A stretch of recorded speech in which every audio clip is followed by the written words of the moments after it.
Pandey school of journalism வெற்றிகரமான 5வது batch admission ஆரம்பம். தொடர்புக்கு psj234@yahoo.com. தொலைபேசி எண் 7338824242.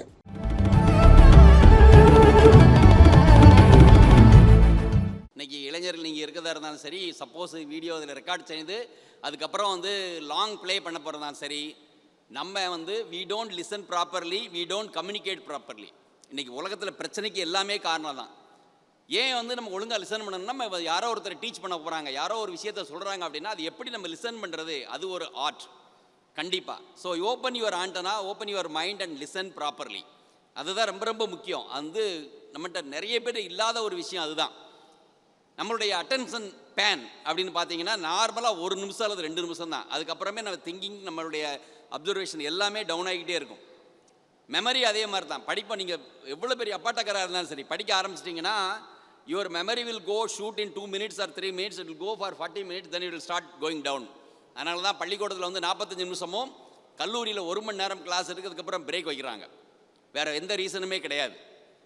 ரைட்? ஸோ புரிஞ்சுக்கங்க, இது பேசிக் ஃபேக்ட். நம்ம ப்ளே பண்ணது விளையாட்டுக்காக ப்ளே பண்ணலை. நம்ம கவனமாக ஒரு விஷயத்தை லிசன் பண்ணலைனாலோ, சரியாக நம்ம கம்யூனிகேட் பண்ணலைனாலோ அதனுடைய லாசர், அதில் நம்மளுடைய அழிவு யாருக்குன்னா நமக்கு மட்டும்தான். Right?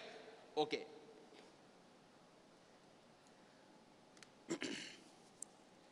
So it's about who are you, நம்ம யார் first, where do you stand, and we will do the previous year questions analysis and then how to read a book. எல்லாருக்கும் ஒரு பேப்பர் கொடுப்பாங்க. அதில் ஒரு சின்ன ஒரு சாப்டர் மட்டும் தான். அந்த சாப்டர் நம்ம எப்படி படித்து, எப்படி நம்ம ஓனாக எப்படி நம்ம கொஸ்டின் பேங்க் எடுக்கணும் அப்படிங்கிறது சொல்லிடுறேன். தென் how to approach a question paper. நம்ம இந்த மல்டிபிள் சாய்ஸ் கொஸ்டின் பேப்பர் எப்படி பண்ணணும் அப்படின்னு. என்கிட்ட மெயின் பேப்பர் இருக்குது, அதுக்கு டைம் இருந்தால் மெயின் பேப்பரை டீல் பண்ணோம். Otherwise will see only prelims paper and question answer. Right? Who are you ரொம்ப ரொம்ப ரொம்ப முக்கியம். இன்னைக்கு என்ன பிரச்சனைனா, இளைஞர்களை ஒர்க் பண்ணுற பசங்களை 4 பிரிவாக பிரிக்கலாம். First working. நீ என்ன வேலை பார்த்தாலும் சரி, ஒரு மினிமம் 180 ரூபா 200 ரூபா சம்பளத்திலிருந்து வெள்ளை அடிக்கிறவங்களுக்கு 1000 ரூபா சம்பளம், அது வரைக்கும் டெய்லி வேஜ் காசு கிடைக்கும். There are groups they do hard work. Right?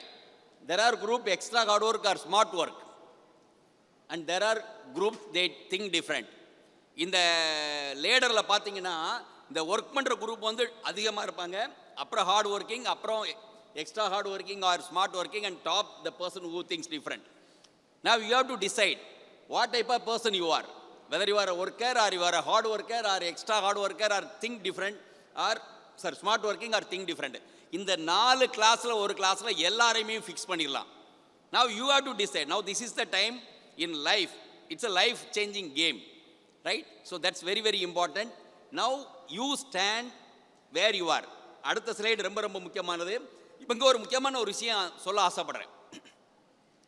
எந்த ஒரு நிகழ்வாக இருந்தாலும் there is a science called diffusion of innovation.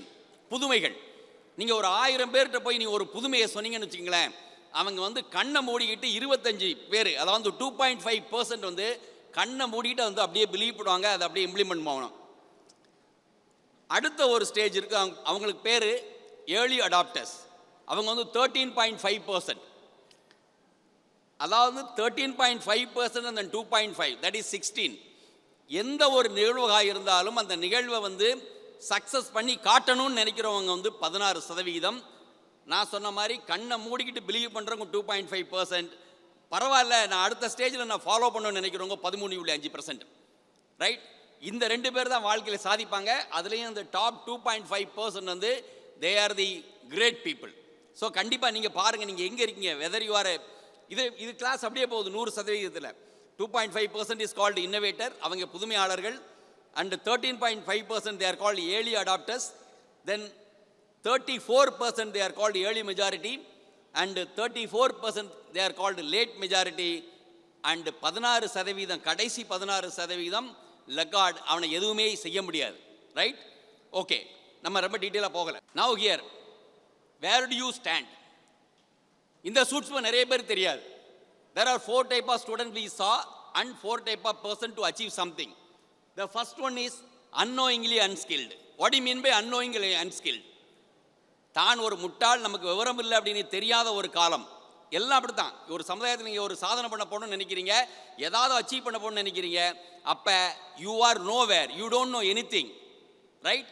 So annoyingly unskill, உங்களுக்கு என்னன்னே தெரியாது, அதை பற்றி எந்த ஐடியாவுமே கிடையாது. So that is the stage. Then somebody says no, you don't have a skill and you have to really develop it. அப்புறம் நம்ம என்ன நினைக்கிறோம், ஓ எனக்கு இந்த அறிவு இல்லை அப்படிங்கிறதுக்காக நம்ம அடுத்த ஸ்டேஜுக்கு வரோம். ஸோ ஃபஸ்ட்டு ஸ்டேஜை வந்து ரொம்ப அப்பட்டமாக சொல்கிறதா இருந்ததுன்னா ஒரு கவுத்தி போட்ட பானை, right? The second stage you know அப்படின்னு அர்த்தம், நீங்கள் உங்களை பற்றி ஒரு புரிஞ்சிக்கிற ஒரு காலம். The second stage it's like the pot is open, அந்த பாட் வந்து தன்னை எம்டின்னு அப்போ தான் புரிகிற ஒரு காலம். And third stage knowingly skilled, you started learning the process, you start imparting knowledge in your kitty, then you have something, சரிங்களா? then you become a skilled person. the skilled person எப்படின்னா, நீங்கள் வந்து அந்த பாத்திரத்தில் தண்ணி இருக்கிற மாதிரி, ஆனால் தண்ணி ஃபுல் கிடையாது, ஒரு அலம்புற ஒரு பானை. Finally you reach a situation unknowingly skilled. when you become unknowingly skilled, உங்களை அறியாமல் நீங்கள் ஒரு பெரிய ஞானி மாதிரி உங்களுக்கு எல்லா விஷயமும் தெரிகிற அளவுக்கு நீங்கள் படித்து பண்டிதனாகிடுவீங்க. அந்த ஸ்டேஜுக்கு வரையில் மட்டும்தான் இளைஞர்களால் எல்லா விதமான தேர்வையும் பாஸ் பண்ண முடியும். நல்லா புரிஞ்சுக்கோங்க. You are in the first stage, you have to travel to the annoyingly skilled, the fourth stage. இந்த ஸ்டேஜுக்கு வர்றதுக்கு எவ்வளோ காலம் ஆகும் அப்படிங்கிற பற்றி நம்ம ரொம்ப டீட்டெயிலாக பேச வரல. நான் அதை பேச வரல. நான் இந்த ஸ்கில் பார்ட்டில் ஏன் பேச வர்றேன் அப்படின்னா, this is the part of tips. You should understand where do you really stand. அப்போ நான் எங்கே இருக்கிறத, என்னுடைய பாதை நான் எங்கே போய் ரீச் ஆகணும் அப்படிங்கிறத நம்ம கண்டிப்பாக பார்க்கணும். That's very very important. சரி, இது எப்படி கண்டுபிடிக்கிறது? A small work, do your SWOT analysis, your strength, weakness, opportunity and threat. சரி, இது நான் வந்து எவ்வளோ டீட்டெயிலாக பண்ணணும். இன்ஃபேக்ட் இந்த SWOT அனலைசிஸ் மட்டும் நான் மாணவர்களுக்கு 3 மணி நேரம் செஞ்சு கொடுக்குறேன். 3 hours it take. பட் நீங்கள் எங்கேயாவது ஒரு யூடியூபுக்கு போங்க, காம்படிட்டிவ் எக்ஸாமில் எப்படி SWOT அனலைசிஸ் பண்ணணும்னு இருக்கும், லிசன் பண்ணுங்க. You two your SWOT analysis. என்ன விதமான ஸ்ட்ரென்த் உங்கள்கிட்ட இருக்குது, என்ன விதமான வீக்னஸ் உங்கள்கிட்ட இருக்குது, என்ன விதமான ஆப்பர்ச்சுனிட்டி இன்றைக்கி வந்து கொட்டி கிடக்குது, அப்புறம் என்ன விதமான த்ரெட் கண்டிப்பாக உங்களுக்கு இருக்குது அப்படின்னு கண்டுபிடிங்க. அதுக்கப்புறம் ஒர்க் அவுட் பண்ணுங்கள். Your success will be very good. இது எப்படின்னா, ஏன் SWOT அனலைசிஸ் பண்ணணும்னு சொல்கிறேன் கேளுங்க. இப்போ நம்ம ஊரில் வந்து ஒரு பழம் பழுக்கிற மரம் இருக்குது, அல்லது வந்து நிழல் கொடுக்குற மரம் இருக்குது, அல்லது ஒரு தேக்கு மரம் இருக்குது. தேக்கு மரத்தை பார்த்தீங்கன்னா, தேக்கு மரம் வந்து சின்ன உயரமாக இருக்கையிலே அது வந்து பிரான்ச் வந்துருச்சுன்னா அந்த தேக்கு மரம் பயன்படவே செய்யாது. அப்போ நம்ம என்ன பண்ணுவாங்க, அந்த வளரையில் அதை கவாத்து பண்ணி விட்டுருவாங்க, வெட்டி விட்டுருவாங்க. அப்போ என்ன ஆகும், அது ஸ்ட்ரெயிட்டாக வளரும். அப்போ தேக்கு மரம் ஸ்ட்ரெயிட்டாக வளர்ந்தால் மட்டும்தான் அந்த மரத்துடைய கம்பு பயன்படும். அதே மாதிரி ஒரு பழம் கொடுக்கக்கூடிய ஒரு மரம் பார்த்தீங்கன்னா, ஒரு செடியோ ஒரு மரமாக இருந்துச்சுன்னு வச்சுங்களேன், நிறைய வளர விட்டிங்கன்னா பழமே பழுக்காது. அப்போ அதை என்ன பண்ணுவாங்கன்னா, மேலே ஃபுல்லாக கட் பண்ணிடுவாங்க. ஸோ அது படரும். அப்போ எப்போ படருதோ அப்போ காயும் கனியும் நிறைய கிடைக்கும். இதுதான் தத்துவம். அப்போ இந்த சின்ன ஆப்ரேஷன் பண்ணுறதுக்கு you have to do your SWOT analysis, right? So that's important. இது உங்களுக்கு கண்டிப்பாக புரியணும். போர்டு எக்ஸாம் வேறு, காம்படிட்டிவ் எக்ஸாம் வேறு அப்படின்னு. I go very fast. It is not university exam, different age group. Board exam ஒரே ஏஜ் குரூப். பட் இன்றைக்கி பார்த்தீங்கன்னா, இப்போ பேட பேசிட்டு போகிறாங்க, 17 வயசில் அல்லது 15 வயசுலேருந்து 37 வயசு வரைக்கும் அவ்வளோ பேர் உட்காந்துருக்காங்க கூட்டத்தில். Different medium of instruction, Tamil மீடியமாக இருக்கலாம், இங்கிலீஷ் மீடியமாக இருக்கலாம், ஹிந்தி மீடியம், ஏதோ ஒரு medium of instruction. But people write exam. Different board, state board, அந்த பழைய காலத்தில் பார்த்தீங்கன்னா மெட்ரிகுலேஷன் போர்டு, அப்புறம் CBSE, ICSE, Oxford, so many boards, different knowledge. Then you have a different qualifications. 10th standard தான் எக்ஸாம் இன்னைக்கு லெவலில் குரூப் 4. 10th படித்தவங்க மட்டுமா எழுதுறாங்க, டாக்டரேட் பண்ணுற வரைக்கும் எல்லாருமே எழுதுறாங்க. You have different qualification. And finally it is a marathon race. Marathon race யார் கன்சிஸ்டண்ட்டாக ஓட முடியுமோ அவங்களால மட்டும்தான் ஜெயிக்க முடியும், right? So that's very important. Okay, this is very important. Now we come to the main business. ஓரளவுக்கு பழைய கொஸ்டின்ஸ் நீங்கள் பார்த்துருப்பீங்க. அப்படி இல்லைனா we will go through it. You have to understand the pattern. ஒரு 10 ஆண்டுகளாக என்ன மாதிரி பேட்டர்ன் கொஸ்டின்ஸ் எப்படி வருது, டைப்ஸ் ஆஃப் கொஸ்டின்ஸ் என்ன மாதிரி டைப்ஸ் ஆஃப் கொஸ்டின்ஸ் வருது, லெவல் ஆஃப் டஃப்னஸ். இன்ஃபேக்ட் பார்த்தீங்கன்னா, TNPSC குரூப் 1 ப்ரிலிமினரி விட TNPSC குரூப் 4 எக்ஸாம் வந்து டஃப்பாக இருக்குது. இதான் ரியாலிட்டி, புரிஞ்சுக்கங்க. Make your own course of action. You do this analysis and then start. and make correction if needed. Right? Now we'll see the question of group 1, group 2 2A and then group 4 analysis ஒரு 3 table. அதுக்கப்புறம் I will talk. பாருங்க ஆப்டிடியூட்ல பாருங்க 2011 இருந்து 2025 வரைக்கும் 21 வரைக்கும் maximum it was the year 2015 and 2019 48 கேள்வியான finally now it's 25. But hereafter it will be 25 only. And current affairs பாருங்க 41 கேள்வி. அதே டைம் லாஸ்ட் இயர் பார்த்தீங்கன்னு வச்சுக்கோங்க 2021 it was 25. Economics again maximum 26 last year and minimum 13. Lots of variations. அதே மாதிரி geography பாருங்க last year was 8 but maximum 31 in 2011. History 44 highest in 2011 and last year பாருங்க last year 55 கேள்வினா தமிழ்நாடு ஹிஸ்ட்ரி தமிழ்நாடு கலாச்சாரத்தை நம்ம சேர்த்து அதில் வச்சிருக்கிறோம். அதனால the number of questions looks higher. And polity 24 and maximum it was 28. Science 30 47 2011ல பாருங்க 47 கேள்வி. அந்த ஸ்டார் போட்டிருக்கிறது எல்லாமே தமிழ் லிட்ரேச்சர் கேள்விகள், அதனால அதில் போடலை. ரைட்டா? இந்த அனலிசிஸ் பாருங்க. அப்போ ஒரு கொஸ்டின் பேட்டர்ன் என்ன மாதிரி பேட்டர்னில் மூவ் ஆகிட்டு இருக்கு அப்படிங்கிறது கண்டிப்பாக நமக்கு தெரியணும். 2A same range. உங்களுக்கு தெரியும் அங்கே வந்து 200 கேள்விகள் நம்ம பார்த்தோம், இங்கே 100 கேள்விகள். நம்ம ஜிகே மட்டும் பேசுகிறோம், மற்ற சப்ஜெக்ட் வெதர் இட்ஸ் தமிழாக இருந்தாலும் சரி ஆங்கிலமாக இருந்தாலும் நம்ம பேசலை. ஏன்னா அதை இந்த மாதிரி டிவிஷன் பண்ணி நான் வந்து அனலைஸ் பண்ணலை. I am not an expert on it. So aptitude இருந்து ஆரம்பிச்சு பார்த்தீங்கன்னா ஆப்டிடியூட் வந்து 2012 குரூப் 2ல் 7. அதுக்கப்புறம் பார்த்தீங்கன்னா on and average they kept 25. It's a standard. 100 கேள்வியில் 27 கேள்வி வந்து 25 கேள்விகள் வந்து கண்டிப்பாக நமக்கு ஆப்டிடியூட் இருக்குது. பக்கா you are very thorough in the aptitude. 25 out of 25 நீங்கள் எடுத்துட்டீங்கன்னா சொல்லையா உங்களுக்கு full mark. Then current affairs டெஃபினட்டாக 20க்கு மேலே கேள்விகள். நீங்கள் லாஸ்ட் ஒரு 3 இயர்ஸ் பார்த்தீங்கன்னா டோட்டலாகவே 20 கேள்விக்கு மேலே இருக்குது. Economics always in single digit. Then geography single digit or double digit. And history definitely Tamil Nadu ஹிஸ்ட்ரியும் சேர்த்து பார்த்தீங்கன்னா on and average 10 to 15 questions. And polity last year it was 10 group 2Aல அண்ட் குரூப் 2ல பார்த்தீங்கன்னா 10 அதே ரேஞ்ச் தான். Then science always high. Right? Okay. Now this is the exam which now we are talking about it. பாருங்க aptitude it's standard. First 2011 and 12ல வந்து only 10 and 9. அதுக்கப்புறம் பார்த்தீங்கன்னா நெக்ஸ்ட் கண்டினியூஸாக 4 இயர்ஸும் on and average it's 25. And current affairs 24 last. Economics 9, geography 6 but maximum 15 கேள்விகள் வந்திருக்கு 2012. And history maximum 22 2 years 11 and 12 and last it was 14. Then politics 9 but maximum 14 questions in 2014. Then science 27 maximum 2012. It was 13 in the last exam or latest exam in 2018. இதான் full and full analysis. இதுதான் நம்ம வந்து இன்னைக்கு பார்க்க போறிய ஒரு முக்கியமான ஒரு விஷயம். எங்கேயும் அனலைஸ் பண்ணாத ஒரு மேட்டர். கொஸ்டின் பேட்டர்ன் என்ன மாதிரி பேட்டர்னில் கொஸ்டின் ப்ரிப்பேர் பண்ணுறதா வந்து அந்த கொஸ்டின் ஃப்ரேம் பண்ணுறவுடைய அந்த ஸ்டாஃபோ ஒரு டீச்சரு எக்ஸ்பர்ட் அவங்க மைண்டில் எப்படி இருக்குது அப்படிங்கிற பற்றி பார்க்குறதா முக்கியமான விஷயம். ஒன்னொன்றும் important. So there are 15 models. We will work out the 15 models. Please, I am very fast. So later I was told it will be there in there online for your reference. You can keep it, you can see that. Right? So this is called first model. It is called definition model. Definition model. When an animal moves in its location to another season changes, it's called migration. நீங்கள் பார்த்தீங்கன்னா நம்ம சப்ஜெக்டாக பேசிக்காக படிச்சிருந்தோன்னா ஈஸியாக தெரியும். Otherwise little different. Okay, it's very simple. Model 2 it is affirmative. It's a direct question. Any question, maximum question comes in the direct. Okay, which one of the food item insulates our body? It's a facts. It's a 4 choice. So this model is called affirmative or direct. Third model, it is called negative model. It is called negative model. Consider the wrong statement in the following particles. So a particle attract each other. Attractive forces of the particles are the same for all the matters. So like that it goes. So the best answer it is negative question. மீதி எல்லாமே right, ஆனால் B வந்து wrong question. இப்போ ஒரு சின்ன சூட்சுமம் சொல்ல வரேன். நிறைய பேருக்கு நெகட்டிவ் கொஸ்டினா பாசிட்டிவ் கொஸ்டினா படிக்க புரிஞ்சுக்க ரொம்ப ரொம்ப அவசியம். அதை நம்ம வந்து ஒன்று ஸ்ட்ராட்டஜியில் பேசல, நம்ம வந்து அதை கண்டிப்பாக டீட்டெயில் நான் பேசுகிறேன்.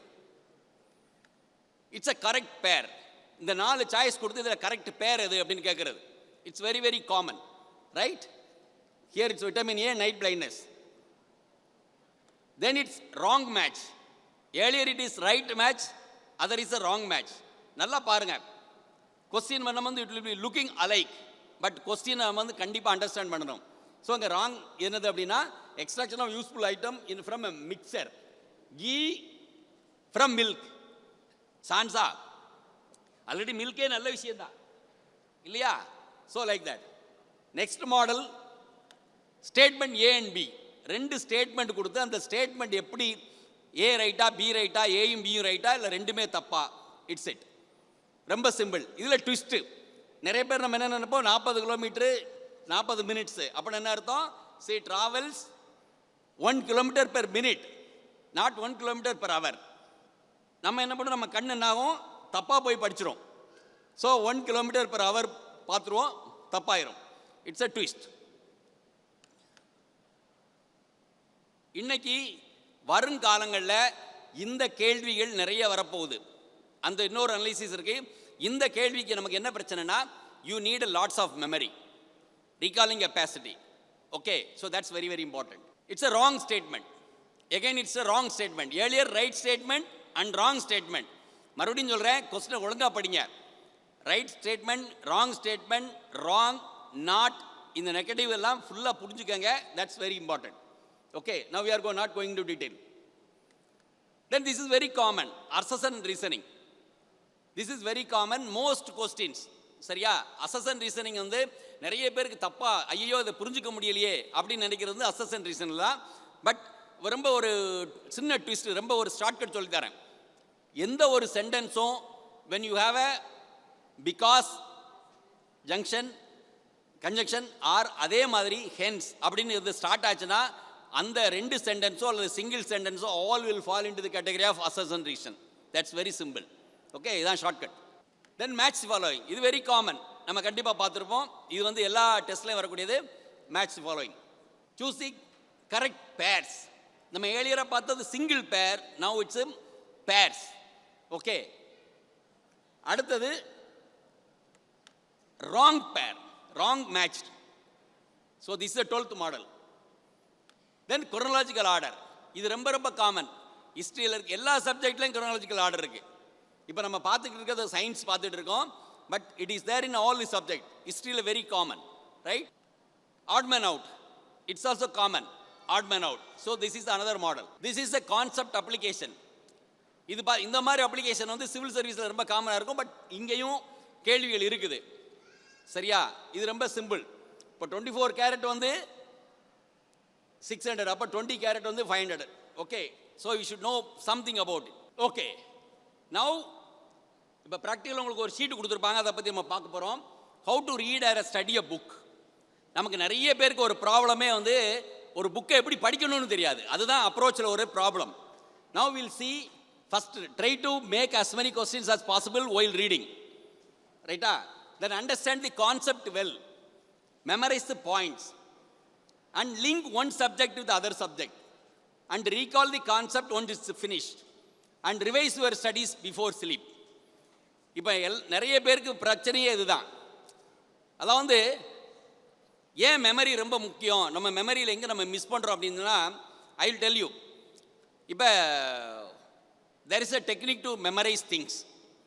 இப்போ தமிழ்நாட்டை பொறுத்தளவுக்கு பார்த்தீங்கன்னா, டிரான்ஸ்போர்ட்டில் TN 01 ஆரம்பித்து 99 வரைக்கும் டிரான்ஸ்போர்ட் இருக்குது, ஆர்டிஓ நம்பர்ஸ். இதில் வந்து 8 கிடையாது, 17 கிடையாது, 26 கிடையாது, 35 கிடையாது, 44 கிடையாது, 53 கிடையாது, 8ல் முடிகிற ஆர்டிஓ கிடையாது. I just started like that. இன்றைக்கி TN 1 ஆரம்பித்து TN 1 Ayanapuram, 2 Anna Nagar, 3 Tondiarpet, 4 Basin Bridge, 5 Kolathur, 6 Mandaveli, 7 வந்து திருவான்மியூர், 8 கிடையாது, 9 KK Nagar, 10 Valasaravakkam, 11 Tambaram, 12 Poonamallee, 13 Padi. Okay, actually Ambattur. சரியா? 14 சோழிங்கநல்லூர். இதை மாதிரி TN 99 வரைக்கும் எல்லா நம்பரும் எனக்கு தெரியும். 99 கோவைப்புதூர். இது எப்படி பாசிபிள் ஆகுது, எப்படி மெமரைஸ் ஆகுது? Because I get to know about it when I keep things. அந்த பேரை நான் பார்க்க எனக்கு மெமரி ஆகிட்டே இருக்கு. சரி, இதுலேயும் கோடிஃபிகேஷன்லேயும் நிறைய ஒரு டிஃப்ரென்ஸ் எப்படி வந்தது? நார்த் சவுத் ஃபர்ஸ்ட்டில் வந்து 19, அதாவது 1லேருந்து ஆரம்பித்து 74 வரைக்கும் கன்னியாகுமரியில் முடிஞ்சது. அப்புறம் நம்பர் வந்து மிக்ஸ் ஆகுது. 74 கன்னியாகுமரி இருந்தது, 75 மார்த்தாண்டம். அதுக்கப்புறம் பார்த்தீங்கன்னா 67 பார்த்தீங்கன்னா 67 வந்து விருதுநகர், 68 கும்பகோணம், 69 தூத்துக்குடி, 70 ஹோசூர், 71 கிடையாது, 72 திருநெல்வேலி, 73 இல்லை 73 வந்து ராணிப்பேட். சரியா? 73, 74 மறுபடியும் again you go to Nagercoil, 75 Marthandam, 76 Tenkasi, 77 Attur, 78 Dharapuram, 79 Sankarankoil, 80 கிடையாது, 81 திருவெரும்பூர் திருச்சியில், 82 Sirkazhi, 83 again Vaniyambadi, Tirupattur Vaniyambadi, 84 like that. You tell me. அது மட்டும் இல்லை, இன்னைக்கு எந்த நம்பரில் எந்த இதில் லேட்டஸ்ட் பஸ்ஸு எதில் போனால் நம்ம கரெக்டாக போகலான்னு நினைக்கும். எல்லா பஸ்ஸுக்கும் சீரீஸ் இருக்குது. I don't know how many of you really see it. இப்போ வந்து சென்னையில் ஓடக்கூடிய இந்த பஸ் எல்லாமே ஜே சீரீஸ். ஏழியராக வந்து ஐ சீரீஸ், அதுக்கு முன்னாடி ஹெச் சீரீஸ். இந்த ஜே சீரீஸில் லேட்டஸ்ட் என்ன விட. அதே மாதிரி எஸ்சிடிசியில் தமிழ்நாட்டில் மேக்ஸிமம் கவர்மெண்ட் பஸ், எந்த பஸ்ஸு புது பஸ்ஸு எல்லாமே எனக்கு தெரியும். How it possible? I go where I travel, I open my mind. சரி, அதை விடுங்க. ஒரு சப்ஜெக்டை நம்ம படிக்கிறோம். இப்போ வந்து மேப்பு பார்க்குறோம், மேப் ரீடிங் பண்ணுறோம். இப்போ தமிழ்நாடு மேப்பை பற்றி பார்க்குறோம்.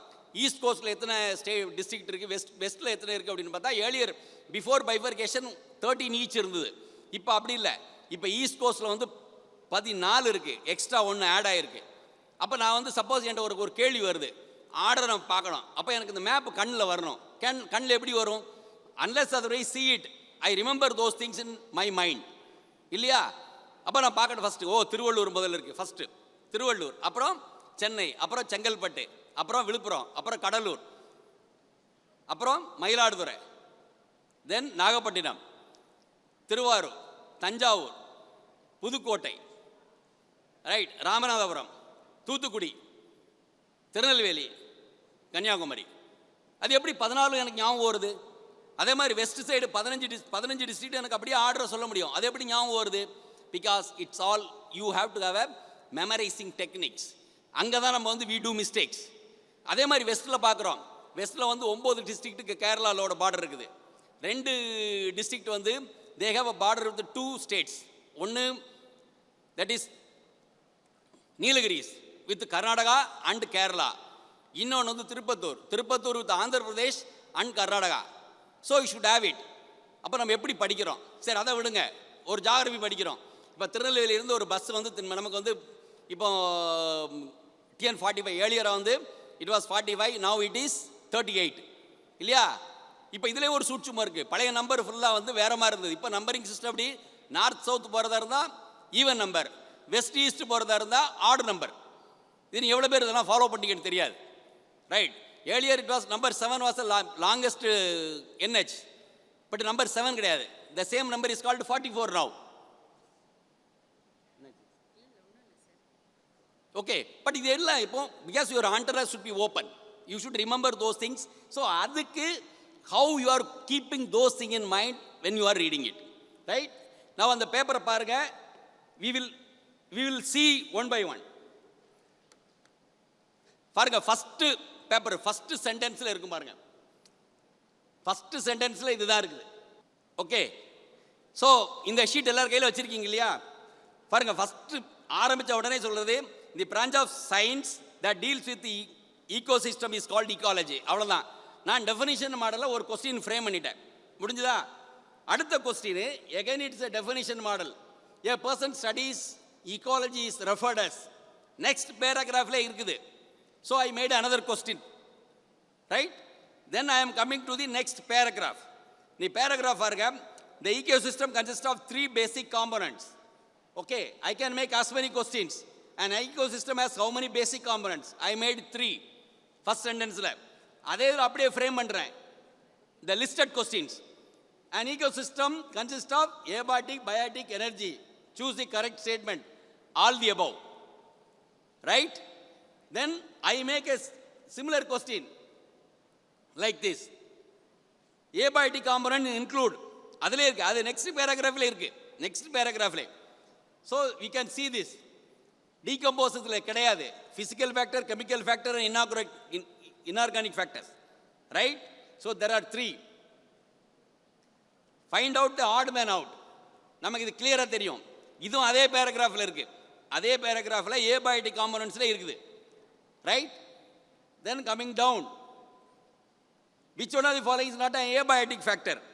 Again, right? பாருங்க. Then 8th question, which one of the following is not a biotic factor? Not a biotic factor. Then biotic components of ecosystem can be classified. Next paragraph இருக்கு. Biotic components of this எங்க எத்தனை இருக்குது? 3. Again, it is just third or fourth paragraph, but we have made 9 questions. Then biotic components of ecosystem consist of, it's a listed question. Again we made producer, consumer, decomposer and autotrophs. So நார்மலாக நமக்கு என்ன மனசு வந்துடும், இந்த ஆட்டோட்ரோஃபும் ப்ரொடியூசரும் same. But நம்ம என்ன நினைப்போம், ஓஹோ அப்போ ப்ரொடியூசர் இருக்காரு, ஆட்டோட்ரோஃபும் இருக்காங்க, அப்போ நம்ம 2 பேரும் சேம் தான். No, but it's only 3. It's the same name, right? Then producers in an ecosystem are otherwise called autotrophs. சேம். அந்த சென்டென்ஸ் நம்ம எப்படி ரீஃப்ரேம் பண்ணுறோம்? அப்போ நம்ம சப்ஜெக்டை நம்ம அண்டர்ஸ்டாண்ட் பண்ணி படிக்க then you come to the அசசன்ட் reasoning. Producers are the self nourishing components of ecosystem. Reason, self nourishing producers in an ecosystem is also called autotrophs. So indirect, அதில் கிளியராக இருக்குது. நீங்கள் படிங்க, அந்த சென்டென்ஸை பார்த்தீங்கன்னா கிளியராக இருக்கும். as I told you, producers are self nourishing components of ecosystem, hence they are called autotrophs. As I told you, any sentence, any component which you are linking with the conjunction, because and hence, that question or the concept will become a assessment reasoning model, right? It is very very very simple. 13th question, paper இவ்வளவுதான். நம்ம இவ்வளவுக்குள்ள எவ்வளவு question frame பண்ணியிருக்கோம். Again, consumer of those depend on the producers of ecosystem. Then consumers can lead self-sufficient life in an ecosystem. But here, it cannot. So it's A is true or is false. நம்ம sentence form பேசுகிறோம், A and B sentence form, ரைட்டா? 2 statement form. அந்த ஃபார்முக்கு இந்த question. Again statement 1 is true, 2 is false, right?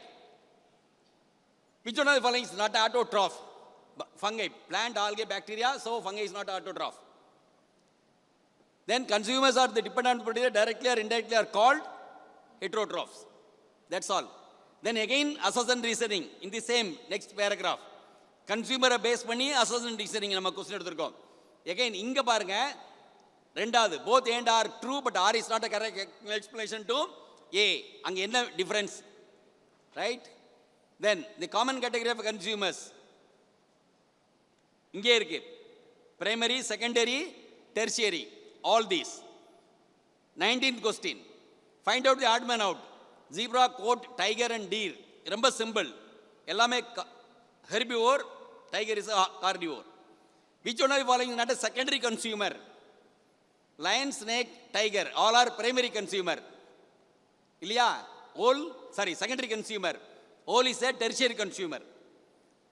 Then the secondary consumers are consume herbivores, right? வாங்க. And tertiary, here there is a model, we get the question A and B system, A and B and then both A and B. So we made it consume herbivore, consume carnivore, both are things. Then match the following also we brought it, like a type of consumer and example. It's very simple, right? Okay. Then consider the following statements. Again all. Here it's a both A and R the true and R is the correct explanation to A. Which one of the following is not a saprotroph? இங்கே சப்ஜெக்டில் இல்லை blue Guerin algae. எப்படி blue Guerin algae வந்தது? That you have to have some understanding. Yeast is not there, but we brought yeast also. Here, cheetah is not there, but we brought cheetah also in this. Not a tertiary. All crocodile, a human being are the tertiary consumer and cheetah is a secondary consumer. So here, which one of the following is a omnivore? Omnivore வார்த்தைங்க இல்லவே இல்லை. இந்த total பேப்பரில் omnivore கிடையாது. But how we brought omnivore?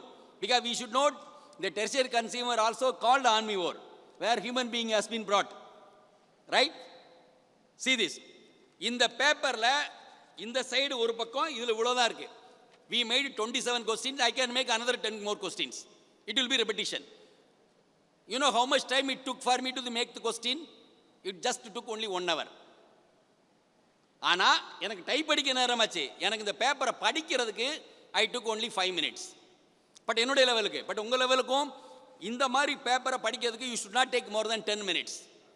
10 நிமிஷம். அதே மாதிரி ground size, இதுல சின்ன சைஸ்ல இருக்கக்கூடிய புக் இருக்கு இல்லையா, அந்த புக்கை படிக்க 6 நிமிஷத்துக்கு மேல எடுக்கக்கூடாது.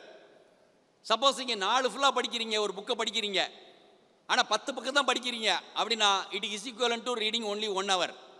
நீங்க 4 ஃபுல்லா படிக்கலாம், 10 மணி நேரம் படிக்கலாம், ஆனால் வெறும் 10 பக்கம் தான் படிச்சிருந்தீங்கன்னா நீங்க 1 hour படிச்சது தான் சமம். இதை நீங்க முதல்ல இந்த சூட்சுமத்தை புரிஞ்சுக்கங்க. நிறைய பேர் நினைப்பாங்க இப்போ இந்த பிள்ளை ஃபுல்லாக தான் ஃபிசிக்கலி ப்ரெசன்ட் மென்டலி ஆப்சென்ட். ஃபிசிக்கலாக நம்ம உட்கார்ந்துருப்போம் படிப்போம், ஆனால் mentally we are absent. So never do it. Right? Okay, now will go to the next one few more slides. இதுதான் ரொம்ப ரொம்ப முக்கியம். அப்ரோச். பேசிக்காக சிஸ்டம் என்னன்னு தெரிஞ்சுக்கிட்டோம், என்னென்ன ஃப்ரேமில் கொஸ்டின் வருதுன்னு தெரிஞ்சுக்கிட்டோம், என்ன மாதிரி படிக்கணும்னு தெரிஞ்சுக்கிட்டோம். So I am fast, but as I told you, this will be there. I was told it will be there in YouTube. You refer it. I don't have a time. I have been given only 45 minutes. So this is approach to MCQ. ரொம்ப ரொம்ப முக்கியம். Read the question carefully. நம்ம பிள்ளைங்கள்ட்ட இருக்க ஒரு பெரிய ஒரு பிரச்சனை என்னன்னா கொஸ்டினை சரியா படிக்கிறதே இல்லை. Please do read question carefully. Eliminate the incorrect answer. Suppose உங்களுக்கு டைரக்டா ஒரு கொஸ்டின் தெரிஞ்சிருச்சுன்னா நேர கொஸ்டின் ஆன்சர் பண்ணுங்க. இல்ல கன்ஃபியூசிங் ஸ்டேட்மெண்ட்ஸா இருக்கு அப்படின்னா எலிமினேஷன் ப்ராசஸை ஆரம்பிச்சிருங்க. ஸோ 4 சாய்ஸில் 2 எலிமினேட் பண்ணீங்கன்னா 2 தான் இருக்கும், அப்புறம் முடிவு பண்ணிக்கலாம். ஏன்னா ஒரு பெரிய biggest advantages there is no negative mark in TNPSC. அதனால 2 எலிமினேட் பண்ணீங்கன்னா you have a bright chance of answering 50%. Make sure understand the question well and answer. அறகுறையாக இருக்காதீங்க. Please assume. Then answer all questions as there is no negative mark. இதான் பக்கா. Right? Never commit mental mistake. What you mean by mental mistake? நிறைய பிள்ளைங்க பண்ற ஒரு 2-3 mistake இருக்கு. ஒன்று, இங்கே பி நம்ம ஆன்சர் பார்த்துருப்போம், அங்கே என்ன பண்ணுவோம், ஏல போய் மார்க் பண்ணுவோம். ரொம்ப common. It's called mental mistake. அடுத்து 200 கொஸ்டின் நம்ம என்ன செய்வோம், நமக்கு தெரிஞ்ச கொஸ்டின்ல ஆன்சர் பண்ணிட்டே போவோம். 10வது கொஸ்டின் ஆன்சர் பண்ணல 11க்கு ஆன்சர் பண்ணிடுவோம். ஒரு ரவுண்டு ஃபுல்லாக போயிடுவோம். திருப்பி வரையில 11வது கொஸ்டின் பார்ப்போம். 11வது கொஸ்டின் ஆல்ரெடி ஆன்சர் ஆகி உட்கார்ந்துருக்கும். நமக்கு தெரியாது நம்ம எப்படி இதை ஆன்சர் பண்ணோன்னு. If you do commit these type of mistakes, 3 types of mistakes. ஒன்று ராங்காக மார்க் பண்ணது, இன்னொன்று ராங் நம்பரிங் பண்ணுறது, இன்னொன்று ராங் சீக்வன்ஸ் பண்ணுறது. இந்த மாதிரி மென்டல் மிஸ்டேக் நீங்கள் பண்ணுறதா இருந்தால் first and foremost I tell you have to do your practice. Practice makes perfection. ஒருத்தன் வாருக்கு போகிறான், எந்த ஒருவன் ப்ராக்டிஸில் நிறைய தழும்போட நிறைய அடி வாங்கியிருக்கானோ அவன் உண்மையான வாரில் அடிபடாமல் சாவாமல் வீட்டுக்கு வருவான்.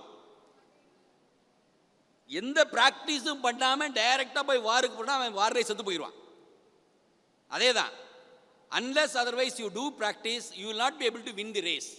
So do the practice.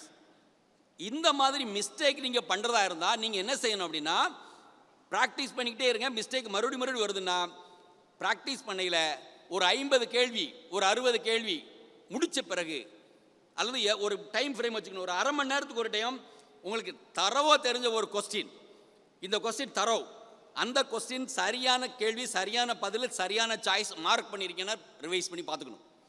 அப்போ சரியாக நீங்கள் ரிவைஸ் பண்ணி பார்க்க சரியாக இருந்துச்சுன்னா யூ ஆர் ஓகே. எப்போவுமே ஒரு 200 கேள்வியில் உங்களுக்கு 200 கேள்வி 10-20 கேள்வி 100% தெரியும். அப்போ அந்தந்த கேள்விகள் அந்தந்த இடத்துல சரியாக நீங்கள் answer பண்ணியிருந்தீங்கனாலே when you revisit your page the questions you will not do such a mistake. சரிங்களா? ஓகே.